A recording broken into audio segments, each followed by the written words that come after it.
Nursing school is a wild ride, but that doesn't mean you have to run and hide. When the going gets tough, don't leave your stress undiagnosed.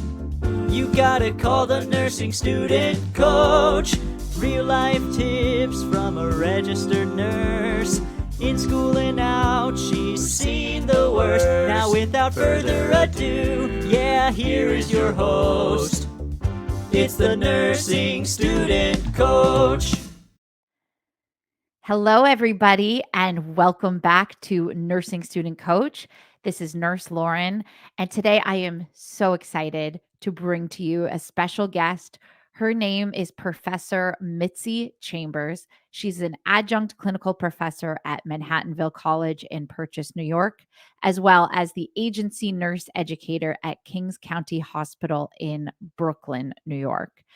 Mitzi Chambers happened to be my very first clinical instructor and just taught me so much. She's one of those professors that will always be with me. I will always hear her voice in my head, and she pushed me to be my absolute best. And I am so grateful for her. And I'm so grateful that she gets to share her knowledge with all of you today. So without further ado, I'd like to welcome Professor Mitzi Chambers. Professor Chambers, good morning and welcome to the show. Good morning, Mrs. Chapnick. How are you doing? I'm great. Thank you. I'm just so excited to see you. I'm so excited to have you here. You have been a nurse for 36 years, which is amazing. What made you want to be a nurse initially? Initially, I wanted to be a psychiatrist. I went to high school and I loved my psychology teacher, and I'm like, mental health was very important to me. Then I went to college and did a psychology degree for 2 years. And then I learned that it took so much schooling and money, and I did not have it.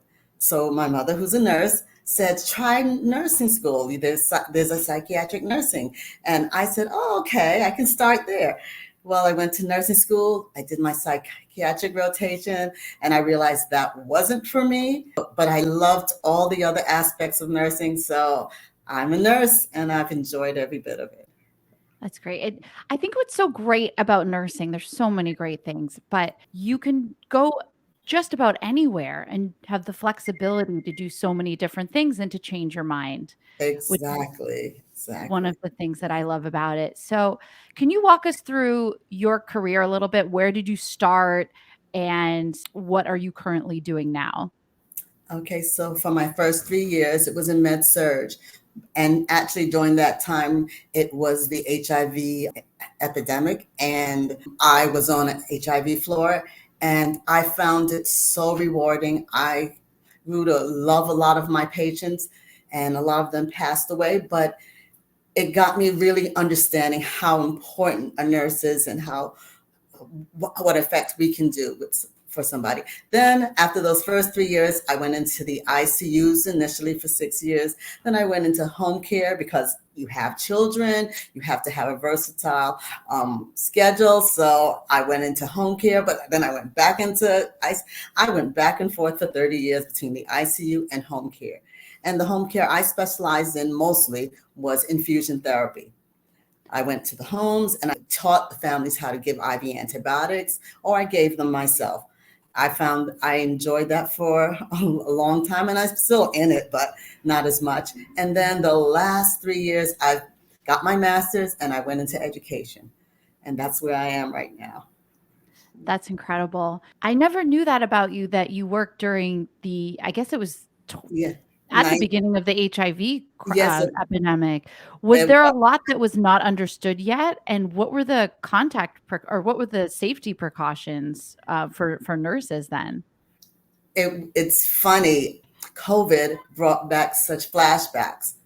The problem with HIV is they specifically targeted a special group of human beings, and it was hateful. It was horrible. Mm-hmm. And people who contracted HIV, you would never know.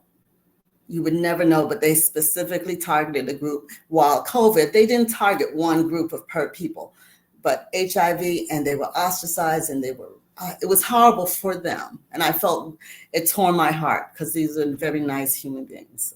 Yeah. So, but it was pretty much the same precautions because we knew so little. We did not know you can get it by blood, by contamination of blood. I mean, COVID is so much more scary because it's a respiratory, but blood, you getting HIV is so much harder than getting TB. So Right. people were so afraid. They didn't want to touch people. They didn't want to work with patients. It was horrible how they ostracized. Wow. And I'm sure you're such a compassionate person and such a compassionate nurse, and you were there for a reason. I'm sure that those patients were so blessed. I know that those patients were so blessed to have you. So I I think thank that's you for incredible. saying that. Mhm. So let's move on a little bit. So you are a clinical instructor. As a clinical instructor, can you talk a little bit about what you think it takes for a student to be successful in clinical? And on the flip side, what are some common mistakes that you see students making that could be holding them back from their ultimate potential in clinical? What do I think that students should know to be successful? They have to know that they must take it seriously. Most people think that clinicals, oh, you just go there, you go see some patients, and you do whatever. No, you have to take it like you're going to work. I personally have a big issue with not being on time because when you go to work, you're on time. When you go to work, you're relieving somebody. And from clinicals, you should be practicing that. You should know that you should be on time, and that means 15 minutes early so that if anything happens, you can jump right in. You won't be delayed. You should also ask questions. This is the time you're learning. Anything you don't know, look it up or ask somebody because things change every day. But if you have a little bit of knowledge when you get on those floors, it helps so much. And people want to help those who are inquisitive. You'll get assistance from doctors, you get assistance from CNAs or PCAs, whichever they're called, if you just ask a question. But if you just stand around, they're going to think you're disinterested. So those are the things. Make sure that you're present and you talk to patients because they've had whatever illnesses they've had for years, and they will teach you so much about it, more than you can even get in books. Absolutely. And if you start talking to them, they are dying to talk to you. Yes. They want to talk because a lot of times the staff is so busy that they don't have time to sit. So it was one of my favorite things to do, to just kind of wander into a patient's room, see what they need. And they will open up and tell you things within the first few minutes that will blow your mind. Nurses I'm sorry, nurses are better, I don't want to say than bartenders, but we learn everything about patients. Yes. And especially in home care, you pretty much know their bank accounts. It's shocking how much they trust us. And that's why when a nurse does something that's dishonest, and that includes cheating on tests, that's where it starts. I wouldn't want you in a patient's home. I wouldn't want you taking care of my patient if you're dishonest. Absolutely. There's a certain ethical code that we, take on as nurses to be just a good person in life. That's who you'd want taking care of your loved ones. That's who you'd want to work with.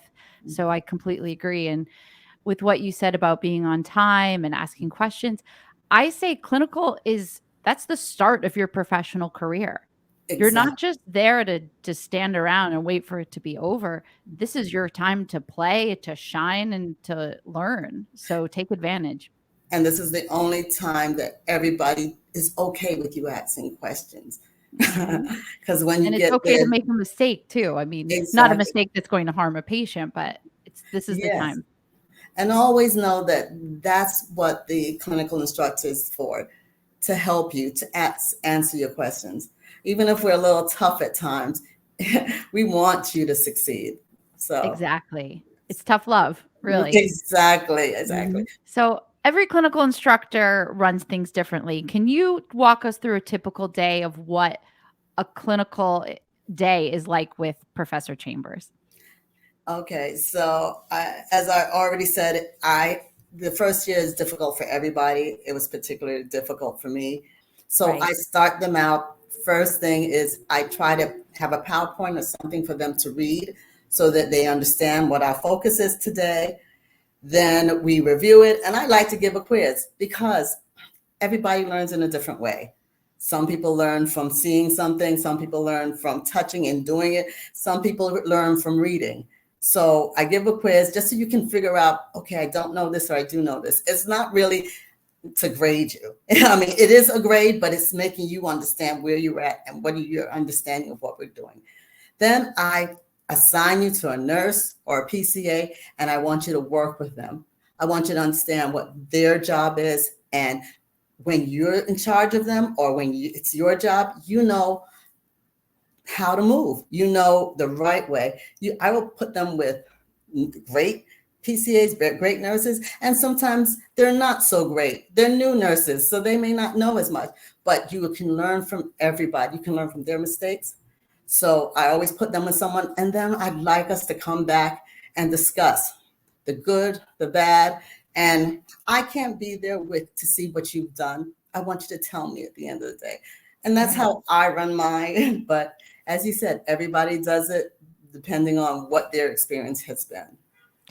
That's great. Yes. And we were always with somebody different. And you're right. Sometimes you learn more from the techs and the nurses that you don't want to be like them. Maybe. And it's such a good learning experience to talk about it after.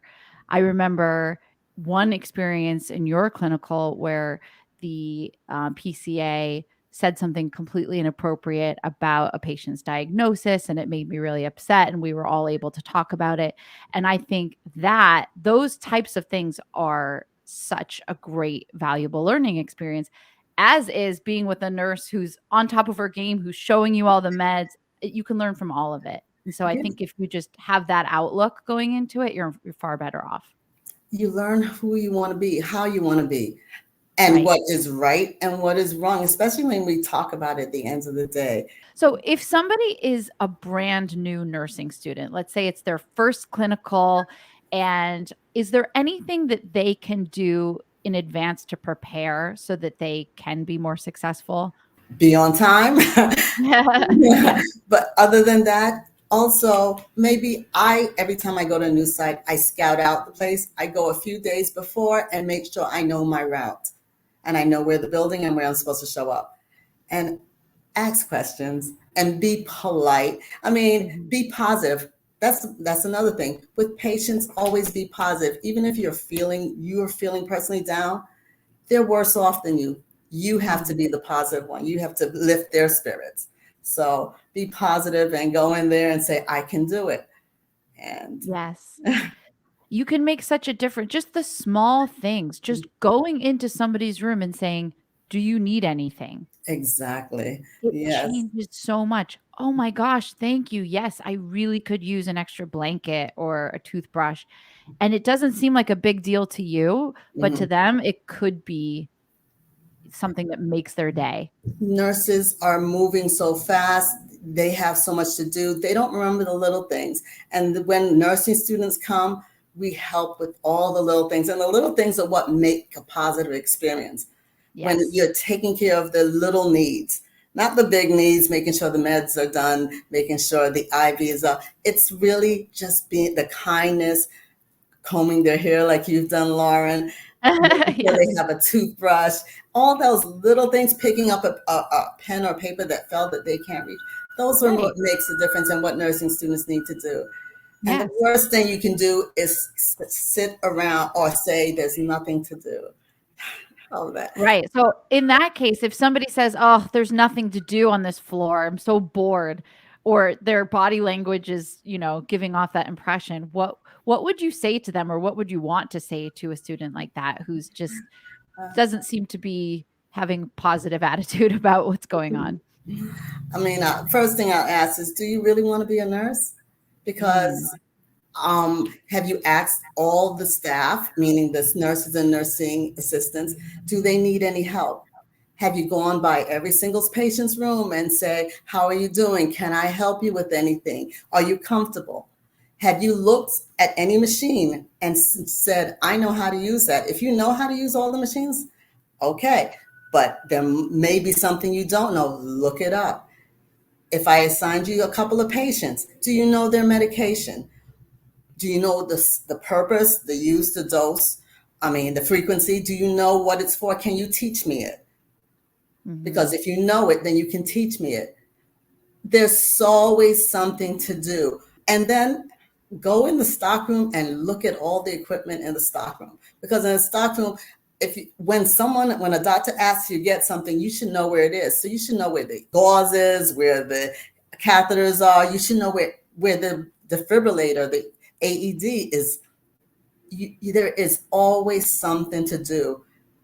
And if you can teach me something and you can teach me back and there's no patients, well, then I don't know. This is not a hospital. I don't know what this facility is. This is not a nursing home, because someone always needs something. So Right. That's what I think. There's really no such thing as a boring hospital floor. And so I think there's always something to do. And you're so right. If you can teach something back, then you really understand it. There's one thing about getting a multiple choice question right, but there's quite another in explaining to me, what does this medication do? How does this work? There's so many things to learn. Nursing is never boring. There's something to do. Help someone straighten something out. You see the room is messy, ask them, can I help you to just straighten this out? And those things make patients satisfied and happy with the service. So, and the one thing I don't want to see people doing is gathering and talking, and especially talking about another class, because this is important too. If you're going to talk about it, go to lunch. And never cell phones. Never have them in patient's area. Put it on vibrate, because I do maybe send y'all messages, but it should be on vibrate, and you should go out of the patient area to answer it. Right, like sneak off to the bathroom or in a break room, something like that. If you could pick just one thing only to help students be more successful in clinical, what would that one thing be? Enjoy learning. Learning is the most wonderful thing you can do, because once you learn something, you can teach it. And when I teach a patient and they can teach it back to me, I feel like I just taught my child something. You must, but first you must learn what your style of learning. Not everybody can learn by reading a book. Some people have to do the videos. Some people have to do flashcards. Some people do it best in groups. Know how you learn, and then keep learning, because you will be learning for the rest of your life as a nurse. Yeah, I love that. And, I love teaching that to my daughters too, because I went back to school. This is my second degree. So going back and kind of showing them that, you're never done. The learning continues and continues. And I think when you're a nurse, you have to have a natural passion for that, because there's always something new to learn. Even about things that you thought you knew very well, there's always going to be something new. And evidence-based practice, things change. Even the things you knew and you thought you knew, they learned a different way, a better way of doing things, and you will have to change. I agree with that completely. Could I just ask you one more question? So you are the agency nurse educator at Kings County Hospital in Brooklyn. Exactly. What do you do in that role? What does that look like? So when COVID came around, they were hiring massive amounts of nursing, and there was a turnaround, and it was quick. So they needed an educator to get them through the orientation process as quickly as possible. So that job came around, and I saw it, and I'm like, oh, okay. And even though COVID is not prevalent now, at Kings County Hospital, there are so many other things. We still do have agency nurses. We don't have the turnaround as much. We used to have like 20, 30 every week, every 3 weeks, we're going through so many nurses. But now maybe we get 2, 3, but I work with the staff. I help educate them on the new equipment. I educate them on new policies and procedures. It's a lot. Yeah. I just love talking about and hearing about all the different paths that you can Mhm. go down You as an can. RN. It's Uh-huh. just amazing. It is. So, There's no job that they don't need a nurse in. I right. mean, even if it's just getting the medicals done for a movie company or for a store. I used to work in Abraham and Strauss. You're only too young for that, but it was in Brooklyn, and there was always a nurse, and I used to help her upstairs on the ninth floor just to process the new employees. So Wow. it's very interesting. Yeah. That's great. Yes. Well, Professor Chambers, it was such a pleasure to talk to you today. Thank you so much for joining us. And I wish you luck this semester with your new batch of students. And I hope that it's just a great semester for you. Thank you for having me. This is very nice. It was fun, and we'll talk to you soon. Okay. Thank you. Thank you. Well, that will do it for today. Professor Chambers, thank you so much again. And September is Sickle Cell Awareness Month. And Professor Chambers would like to let you all know about a very special event happening this Saturday, September 9th. And it is the Westchester Sickle Cell Outreach Education Walk fundraiser. It is happening in New Rochelle, New York at the Glen Island Park from 9 a.m. until 2 p.m. And I will share the link in the description of the show so you can either participate or make a donation to this organization. They provide outreach and education to children and adults affected by sickle cell disease. Thanks so much again for listening. As always, it is my personal mission to help put more great nurses into the world. You can learn more by going to nursingstudentcoach.com, signing up for our mailing list there. And until next time, have an amazing day. Bye bye. Thanks for tuning in to the Nursing Student Coach Podcast.